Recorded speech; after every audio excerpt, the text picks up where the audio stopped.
Alisa here with floLIVE. I have the pleasure today to be speaking with Luigi out of our European office. Luigi, thank you so much for joining us. Thank you, Alisa. Awesome. So we're going to continue our conversation today about fleet and asset management.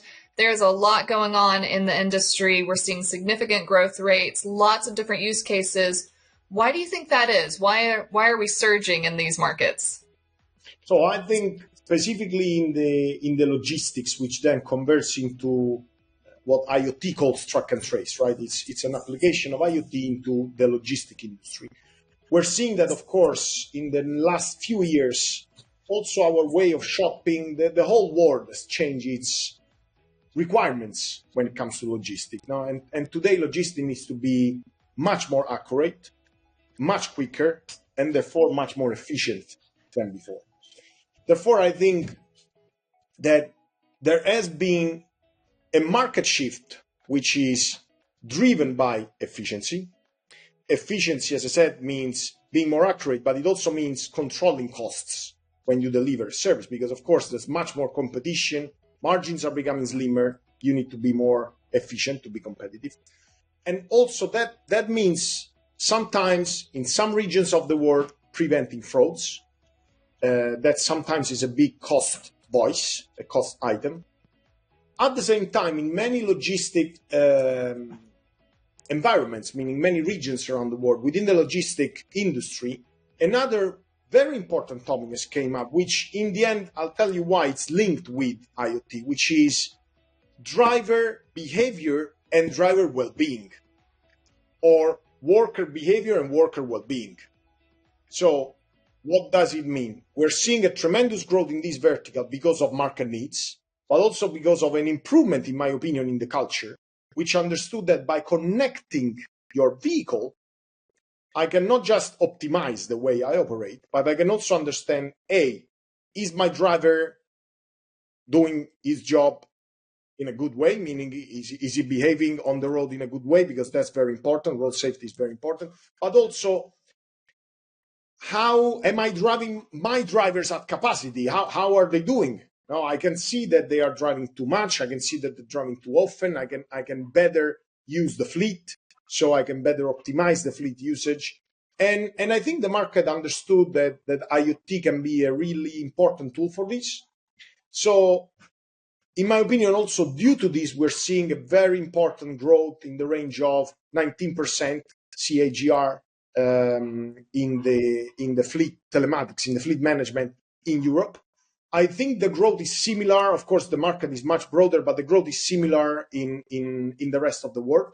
So that's a very good sign for all telco providers that work in this domain, and for floLIVE, of course, to empower this market. That's a good point. That's a good point. And you're right, there's so many regulations these days, from hour of service and all sorts of different metrics that are being collected. So I think you're correct that we're moving in a good direction for that optimization.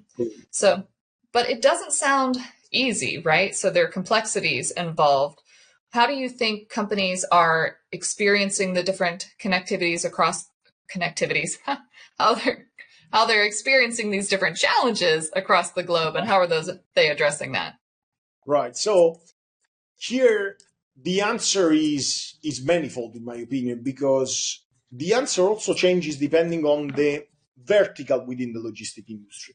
Let's run maybe a few examples, not to be too lengthy, but let's take a container, or actually a company that either leases containers or uses containers.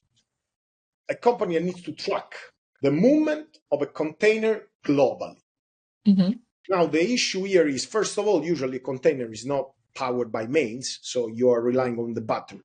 Therefore, the battery usage is critical. Very often, people think that the battery usage is just a factor of how small the payload is and how frequently I send the payload. Now, so usually people think the smaller the payload, the less frequent the payload, the better the battery life. But if we take the same frequency and the same payload size, we need to look into the latency, because the longer it takes for my device to register and actually send the payload, the lower my battery life. And this is not even linear, Mm-hmm. meaning a second more is not a second less of battery life, it's much less battery life. At the same time, you also need to think about redundancy, because of course, if the device is traveling all over the world, there may be countries where there's a country across some time ago with a customer in which we saw that basically a network has 80% or even more of the country coverage. Not usually it's population coverage, right? But IoT doesn't really care too much about population because let's say in Italy, for example, networks can tell you I cover 99% of the population, which doesn't even mean something close to 99% of territory, right? We have a lot of areas where there's not a lot of population.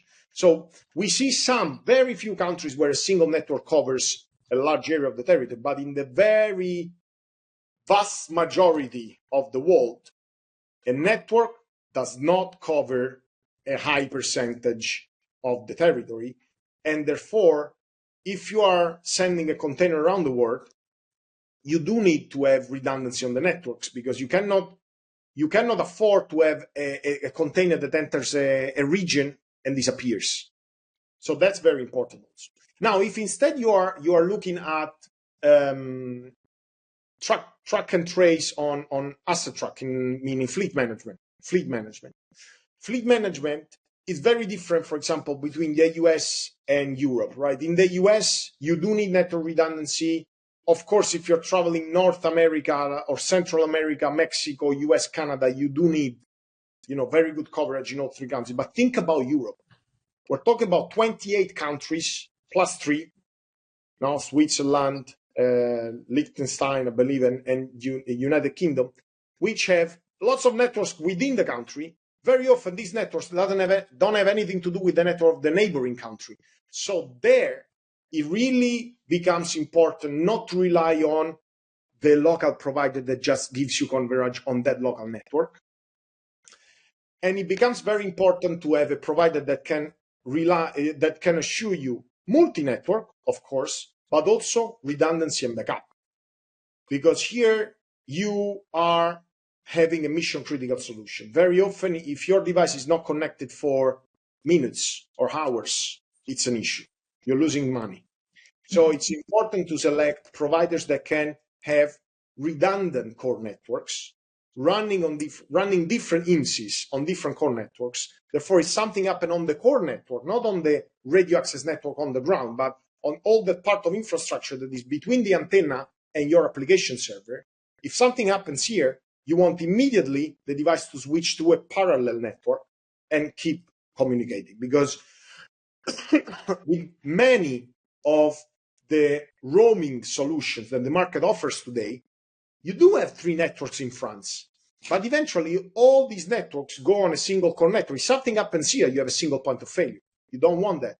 So you want to have 3 networks in France running on 2 different core networks. That's a redundant solution that allows you to cross borders, that allows you to be always on, and to do a good job with connectivity. Oh, that's great, Luigi. I appreciate that.